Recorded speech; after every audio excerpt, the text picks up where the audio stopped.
on the eastern frontier of the Christian world.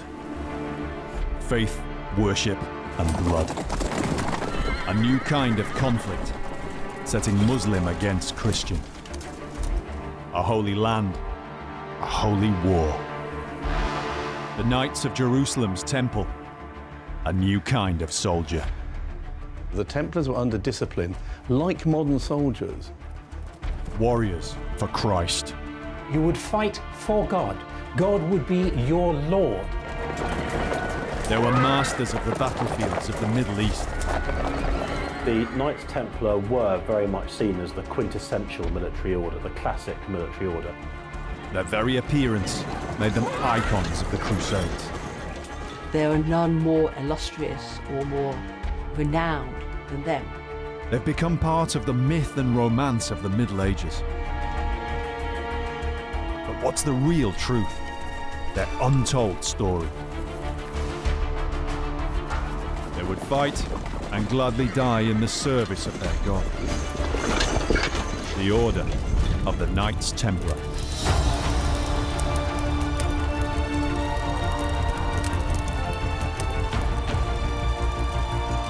From the end of the 11th to the 15th century, the Crusades raged across Europe and the Middle East. Perhaps 200,000 people answered the call of the Christian Pope and left their homes behind.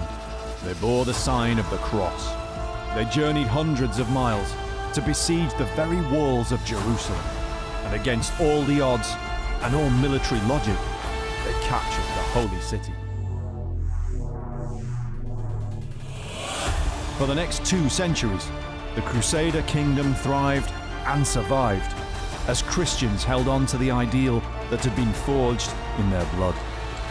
Elsewhere, the Crusaders' zeal led them northward to the frontier with the pagan wilderness of the Baltic, and southward over the seas of the Mediterranean and the Aegean to the island fortresses of Greece and the Near East.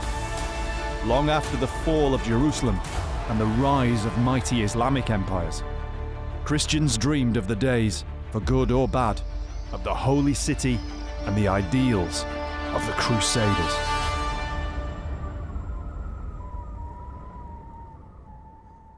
The Knights Templar are among the most famous warriors of the Middle Ages. In the early 12th century, the knight had become the symbol of the lower nobility, the men who ran estates throughout kingdoms, and who, mounted on horseback, were the most important figures on the medieval battlefield. But the Templars were more than just regular knights. They had forsaken a secular life for a devoutly Christian one. The plain red cross on white. To many, they are the archetype of the medieval knight. St. George, the Christian warrior, the Crusader. The Templar Order was born of such ideals and dominated not only the Holy Land and its battlefields, but also the domestic landscape of medieval Europe. Yet the Order ended in superstition and intrigue, its members accused of heresy. More than 6 centuries since the Knights Templar were dissolved, their story, more than ever, fascinates many of the world's top medieval scholars. Well, I thought, I need to know more about these people. Who are they, these great, remarkable, outstanding Templars? The Templars are a medieval elite. There's just no way around that. They were the top dogs militarily. And in the popular imagination too, the allure of the Templars is just as strong. So much so that this can cause problems for real historians. The Templars have given rise to all sorts of myths and legends throughout history, and it's astonishing today that there seems to be almost a genre of Templar fiction with all sorts of ideas and speculations associated with it. So who really were the Knights Templar? And how did their order come about? Given the layers of myth surrounding the order, ranging from the unlikely to the purely fictional, for even professional historians, sifting fact from legend is less straightforward than it might appear. Researching the Templars is rather like looking for needles in a haystack, because the records that they left us don't tell us a great deal about the Templars personally. The order wrote little about itself.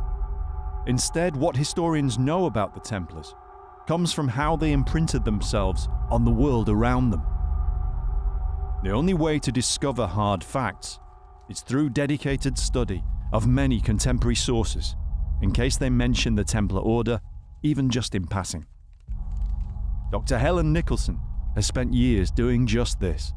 We have the donation charters when outsiders gave them charitable gifts. We have some correspondence with outside bodies, particularly legal cases. Even from these fragmentary references, it's clear the Templars were well known in everyday life in the Middle Ages. Ordinary people would have known who they were and what they were about. This is because the Knights Templar were the first of a phenomenon that captured the imagination of medieval Christians. They were a new kind of order, religious, dedicated Christians, but military. Holy warriors who vowed to serve for life as soldiers of God.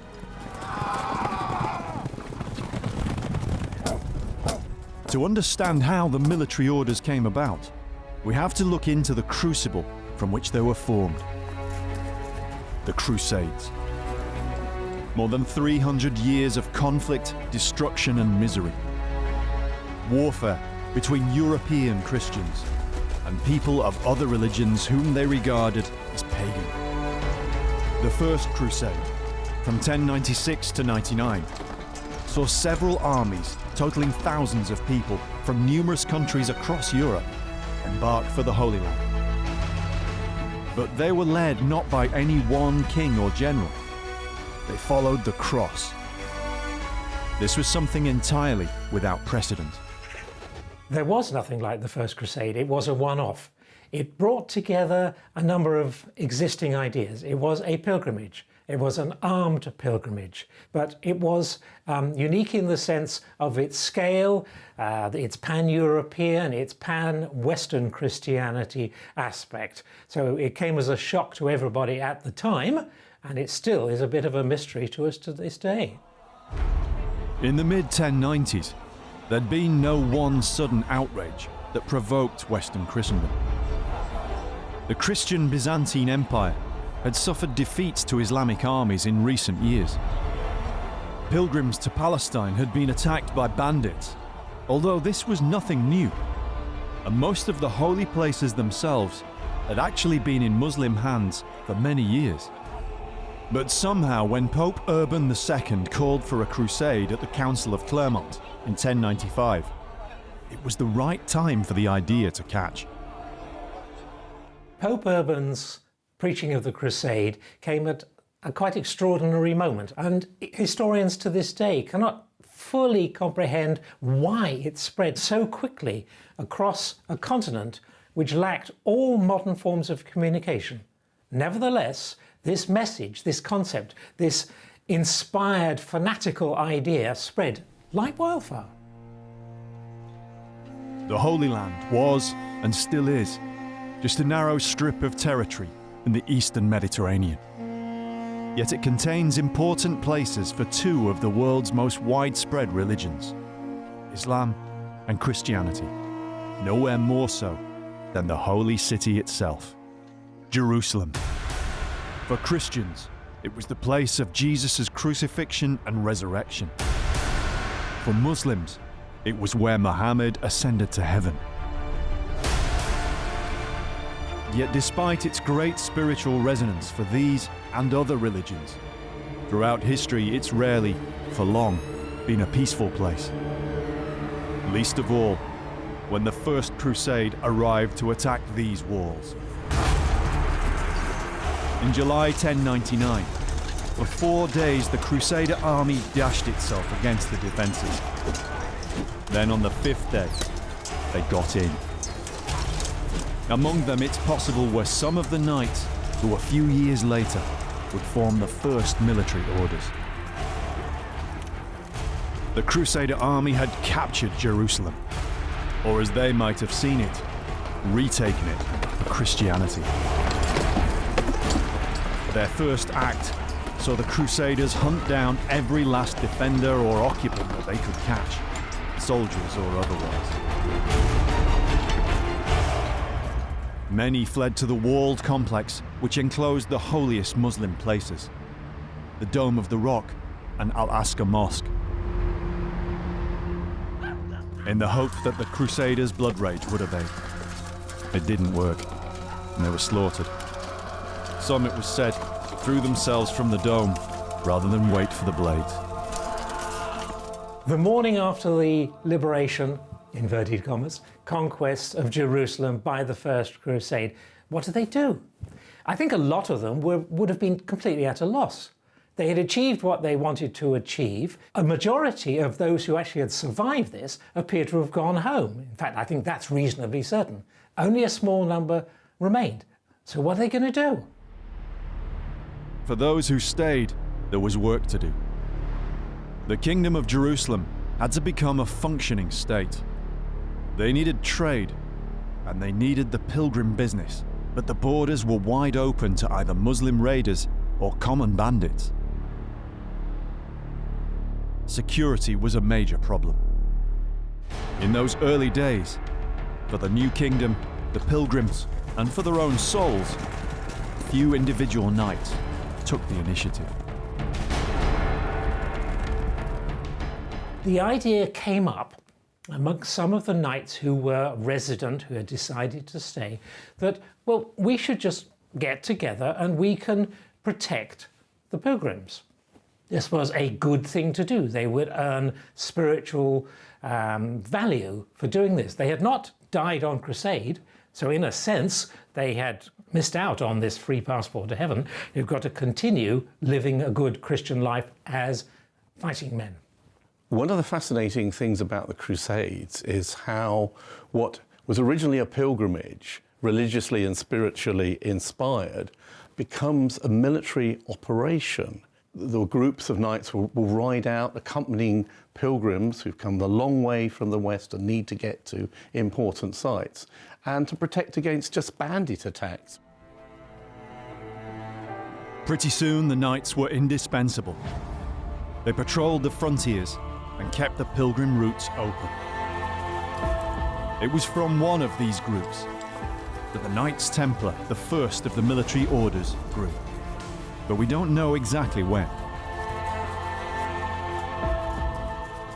No one recorded the very beginning of the Templars when it happened, because clearly it didn't strike anyone as being particularly unusual. So later on, 20 years after they first started, some writers in the West recorded that there had been a brotherhood of knights who formed in the wake of the First Crusade, but how much in the wake of the First Crusade they are not quite in agreement over. But historians can trace more or less when the group received sanction as an approved order. By that time, their fame had spread back to the homelands in Europe. One date was fairly clear, which was the Council of Troyes in Champagne, in what's now northeastern France. January 1129, the Templars were given official church approval. At the time, the clerk who recorded this added that they by that time had existed for 9 years, which means that the original group was approved in 1120, which then might have been at the Church Council of Nablus, which was in January 1120. So that those dates would work quite nicely. The Templars made virtues of simplicity, poverty, and brotherhood. Useful values for an efficient and tight-knit military unit, operating in the saddle on a hostile frontier.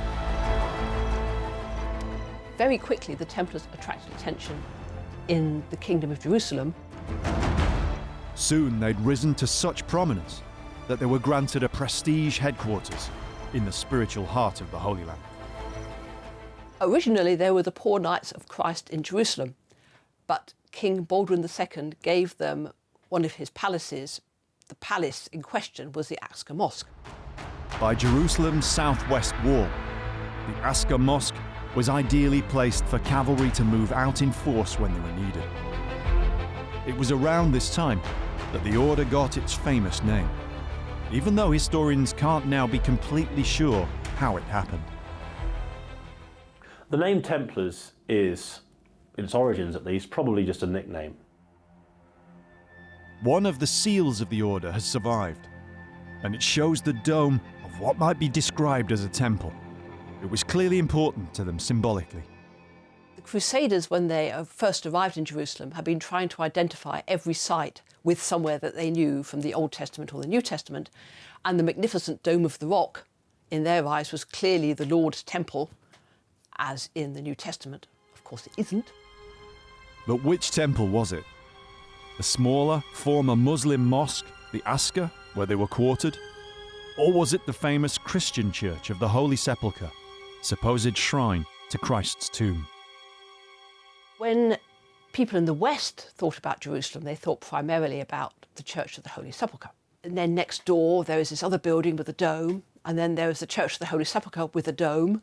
People in the West may just have felt that they were all one building, all three buildings, and they didn't really know which one they were, but if they see a building with a dome, it must be Jerusalem. They became known as the Templars, yet the building on their famous seal is quite likely, in fact, not the fabled temple, but the Church of the Holy Sepulchre. That represents the Christian faith in the East. That's what pilgrims go and see. That's what the Templars are defending. In fact, it may simply stand for Jerusalem. We defend Jerusalem. The Templars became more powerful across much of Europe, but their heartland was always mainly in one region.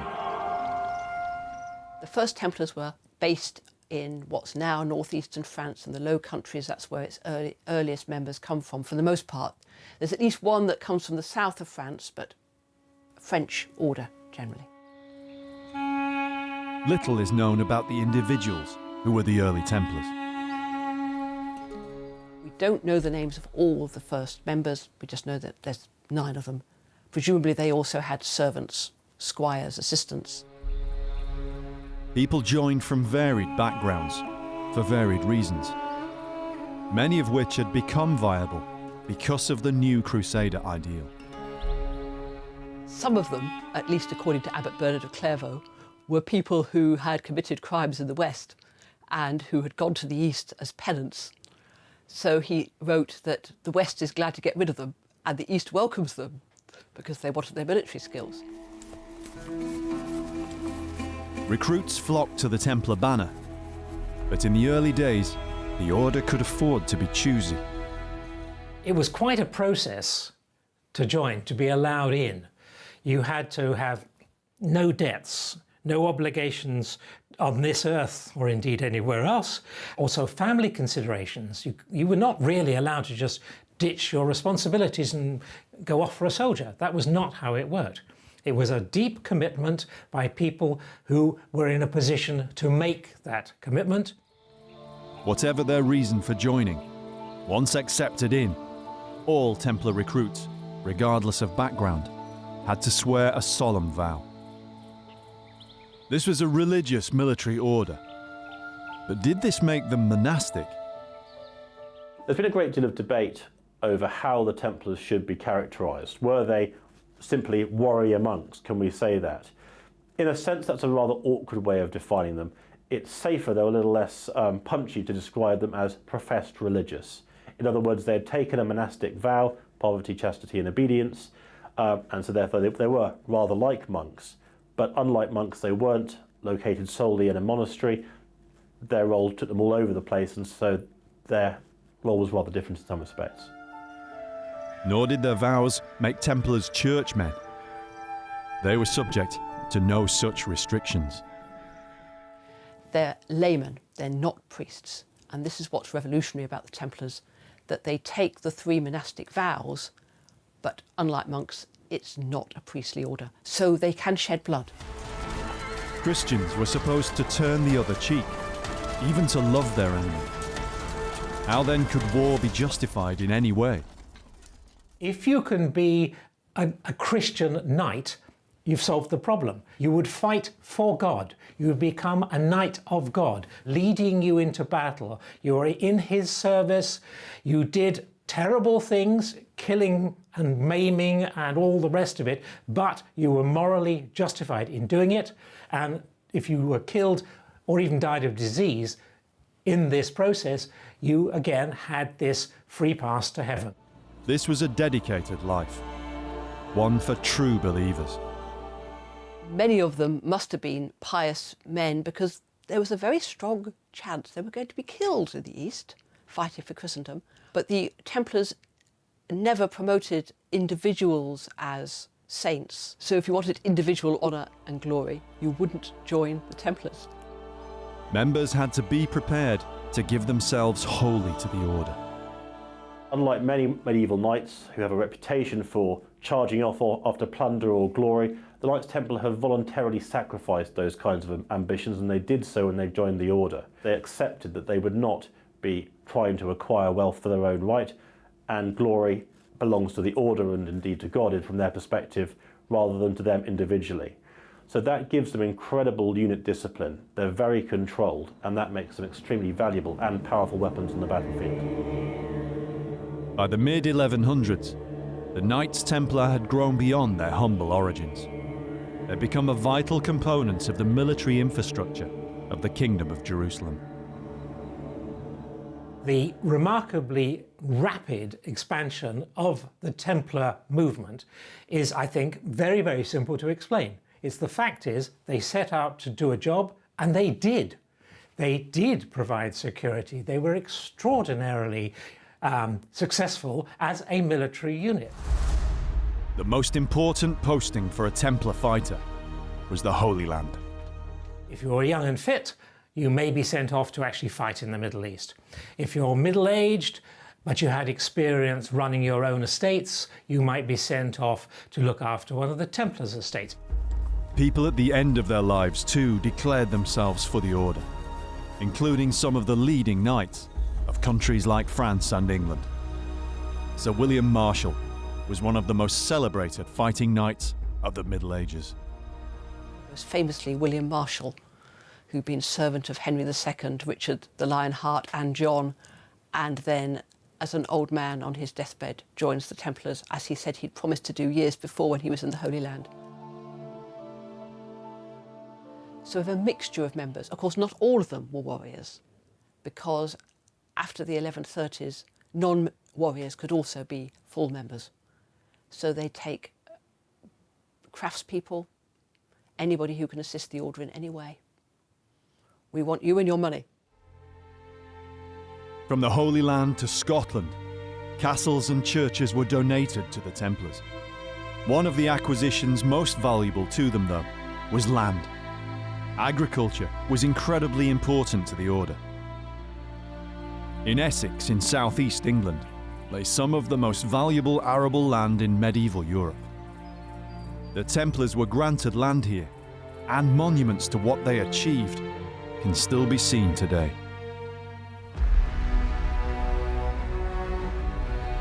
Cressing is a farming estate that dates back to Romano-British times, perhaps even the Neolithic.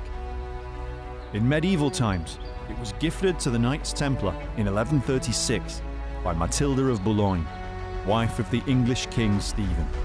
Templar bases were known as commanderies, and Cressing was one of the first in England, and it was certainly one of the richest. Cressing is a wonderful estate because it produces wheat. High protein grain, very valuable. That's what the Templars wanted.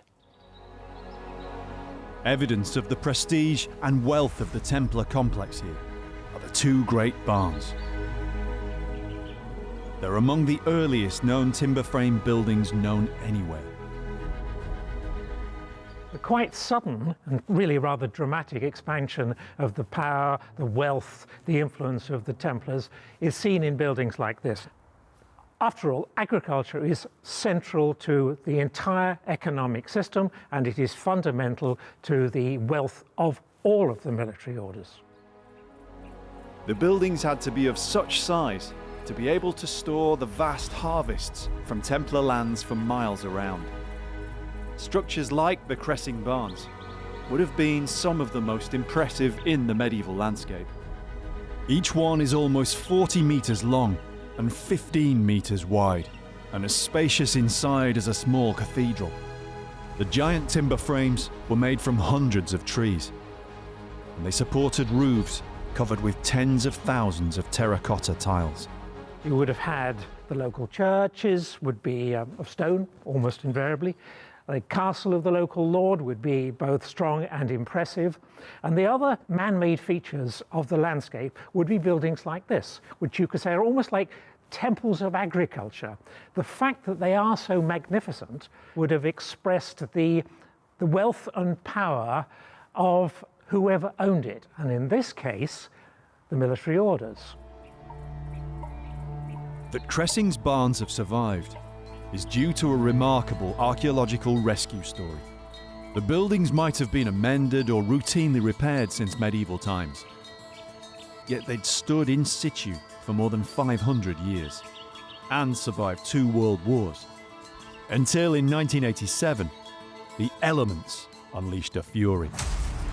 In just one single night, storm-force conditions ravaged much of England and northern Europe. Winds gusting up to 100 miles per hour lashed the Essex countryside and left the roofs of Cressing's barns in tatters. Back then, Barry Hillman Crouch was a young and newly qualified archaeologist, and it fell to him to begin picking up the pieces.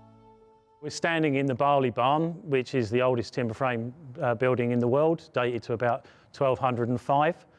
When I first came to work here, which was in 1986, the Great Gale had just hit the site and all the roofs were off of both of these barns. The Barley Barn and its counterpart, the Wheat Barn, built in 1255, were left in disarray by the powerful storm. It might have been the end for both, had the site not just been purchased and listed for protection by the County of Essex. One of my jobs here at Cressing Temple was to record in detail both of these great barns. I spent 3 months doing that, making a 1:20 drawing of every timber in the barn.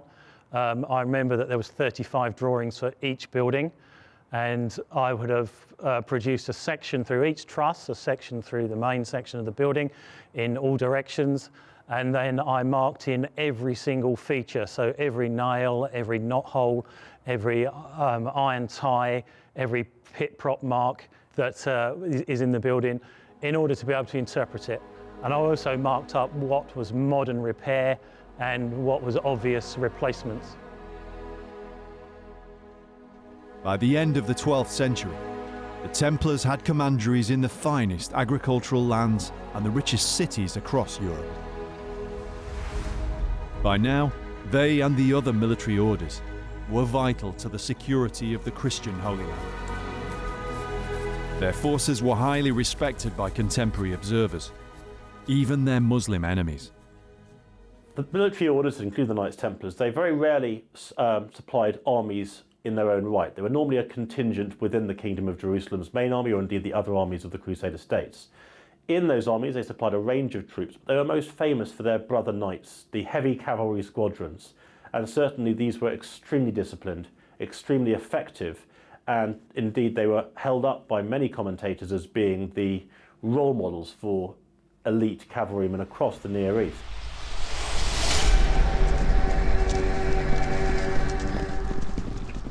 When one Muslim commentator wants to compliment a squadron of Muslim troops, he actually described them as the Templars of Islam, which again demonstrates their role as the benchmark of military excellence at this time. This is even more impressive when considering the numbers that the Templars could field at any one time. We sometimes imagine that all medieval battles were fought between vast armies, but this was never the case in the Holy Land. Perhaps the largest field contingents we know for the Knights Templar, they rarely got above 300 brother knights. So that's fairly small. However, we should add to that a number of other contingents that they also supplied. Large numbers of infantry squadrons, possibly 4 or 5 times the number of brother knights, maybe more.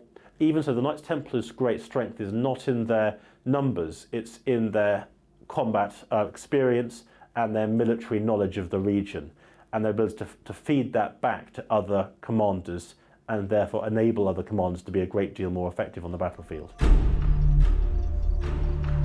How had the Templars become so effective in just a few decades since their formation? The answer begins with the primary figure of the battlefields of the First Crusade, the knight. From a 21st century point of view, we have all sorts of preconceptions about the medieval knight as a chivalrous, cultured archetype. But in the 12th century, that was still years in the future. These men, before anything else, were warriors. Yes, the 12th century knight is not the knight in shining armour rescuing damsels in distress, although he may have occasion to do that, but his focus is primarily military, and his skills are on the battlefield. The prowess we're talking about here is military prowess, skill with the spear and the lance. The mounted warrior knight would dominate the battlefield for centuries to come. Templar knights regarded themselves as chevaliers, and a key component of that identity was the horse. The Templars limited how many horses a knight could have, and you're supposed to look after your horse. They took temporary members as well. If someone like Fulk of Anjou joined for a short period, they would either get their horse back or the value of their horse when they left the order again. There's a recognition you might not have the same horse when you left, because horses die. Battle is even harder on horses than it is on knights. Templar recruits had to take thorough care of their horses. They were allowed several mounts for different tasks. For knights and their squires, this would be common practice, deeply ingrained in them after virtually growing up in the saddle. The people who joined all the military orders, and certainly the early Templars, they were already knights. They were already trained military men. What was different was their coming together under strict orders and an attitude which would accept orders. The impact of the Crusades ran deep in the Christian psyche and was a powerful motivator. The importance of defending Jerusalem and the Holy Land was obvious to everyone. So the new breed of knights were receptive to a new way of life in their military orders. As members of a military order, the Templars were under discipline like modern soldiers, whereas the secular knights, who were concerned with their own honour, their own glory, might be more inspired to launch an attack. The Templars were disciplined. They demonstrated on many occasions. The monastic orders, such as the Benedictines or Franciscans, traditionally lived in accordance with strict rules. This was the inspiration for the way the new fighting orders would live too. The Templars wrote theirs down, and remarkably, it survived. It's called the Rule of the Templars. The first version was laid down in 1128 in Latin, but another was in vernacular French, the language that most of the knights would have spoken. It contains a wealth of unique detail for medieval and military historians like Matthew Bennett. I think approaching the Templar rule as a historian, and certainly somebody as a military historian who can compare with other periods, what you see is a kind of pernickety attention to detail, as the modern soldiers would say, down to every piece of equipment that should be kept and maintained, and the behaviour in peacetime, on campaign, and in battle. It's all laid out in a way that you cannot see anywhere else. The Templar rule describes a close-knit unit which consisted of the knight brother, a squire, and a couple of other servants, which in the later Middle Ages would be known as a lance. That is the compact unit of people who are used to working together. The basic operational element was 10 lancers. It gives us our only insight, really, into how a medieval cavalry unit functioned. Building up from those blocks of 10, with each one of those has a banner, and then at the head of the force is the standard bearer of the order with the banner of the order, and the idea was that everybody looked to that. In later centuries, cavalry were further grouped into troops and squadrons, say 200 to 300 strong. But the Templars had to work with far fewer numbers. of course, a modern, a 19th century cavalry squadron would be the entire size of the Templar Order in battle. You know, only looking at about 300 men, perhaps, who could be brought together to one place. So, yeah, the control has to be done at local level, a group of 10 where a voice can still be heard, the voice of command, but also because they would be used to working with one another, they would be looking right and left in order to check that they're in the right alignment. The Templar rule was often read out aloud at mealtimes, so the brothers had a communal understanding of what they should do in different situations. It allows the individual brother knights to refer back to and understand what that behaviour should be. So, for example, should they get themselves lost in the melee, you know, the scrum of fighting, they're told to go to their own banner, the banner of 10. If they can't find that, they would look for the banner of the order, or if that, any Christian banner, so that they can recover their usefulness, their utility in fighting. Cavalry at this time was usually a one-shot weapon. Once unleashed, the knights rarely regained their formation. But the Templars and other military orders were different. Steady discipline, collective faith, and brotherhood made them very dependable and often devastating. Military historians classify the Templars as lance-attack cavalry. But this didn't mean that they just galloped wildly at the enemy. There's a problem with Hollywood and the way that people think about the way that cavalry are used. They're not used as like a skein of geese to ride across a big open plain because you actually lose all the impetus then. The reality, and it's the reality that continues into the 19th century when cavalry are used, is to keep a very good order, slow, boot to boot, as they would say, in order to have the maximum impetus at the right moment. A cavalry charge was all about careful timing. What they do is they develop a system whereby the cavalry and infantry work very closely together. The cavalry would be at the centre of the army with a hard shell of infantry around them, each with big shields to provide a protective screen for the cavalry. And what the commander had to do was to wait until the enemy formed a big enough bunch, it grouped together enough for the cavalry to have a chance of hitting that enemy group before it dispersed. And so sometimes commanders waited for hours for this to happen, but when the moment arose, the infantry would then part their ranks, the cavalry would charge through, and that would be their chance at victory.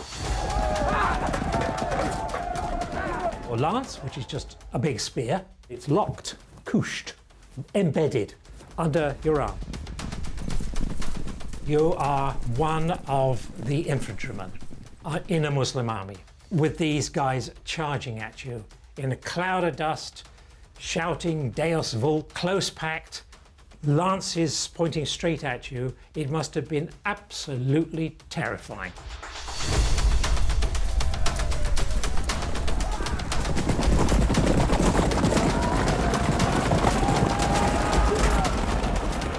For much of the 12th century, the Templar charge was the most respected weapon on the battlefield.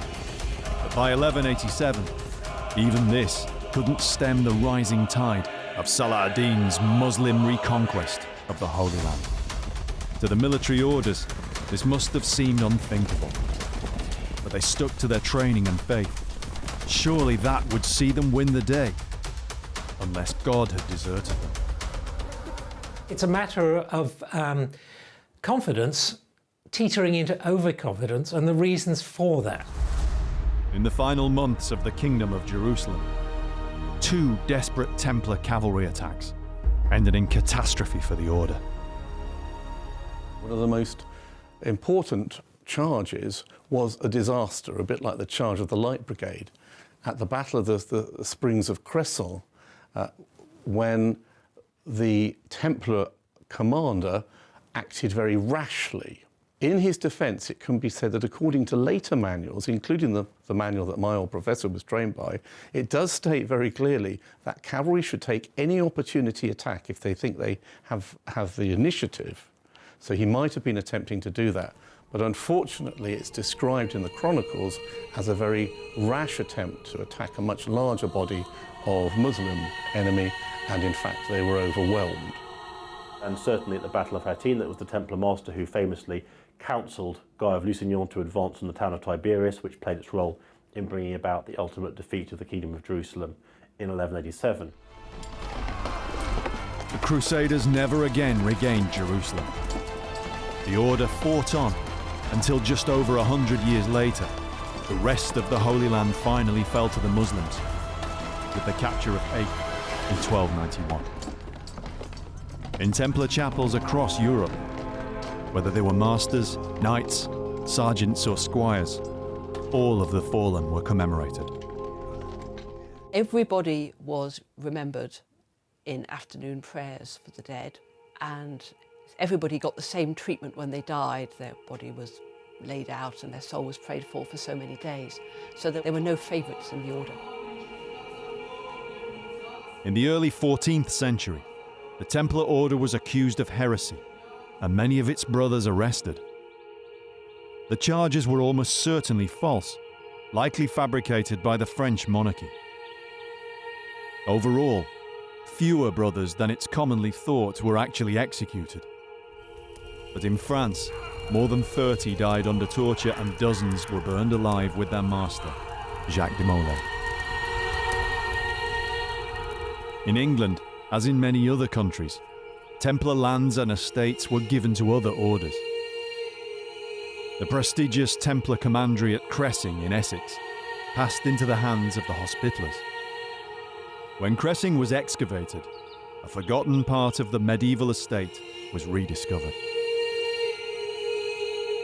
Every Templar site had a small chapel or church for the many daily prayer meetings, and where the brothers, and often their donors or associates, could be buried. If you look forward, you can see a joint in the brick wall. That's where the church was joined on. And down here on the ground, there's a old floor tile. We put that there in 1995 to mark the corner of the building. The early medieval chapel was demolished during the later Tudor period.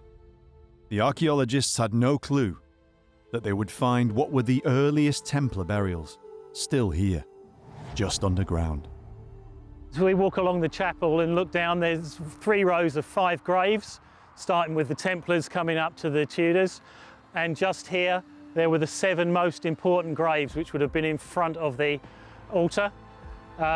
We know that they were there because when we did the excavation, the Tudors had built a wall right through the middle of all of them when they squared the building off. The 7 skeletons, all men, dated to possibly the early 1130s, within living memory perhaps of the earliest time of the Crusades. The time the order was sanctioned by papal decree, a time when the Knights Templar carried the banner and the hopes of the medieval Christian world.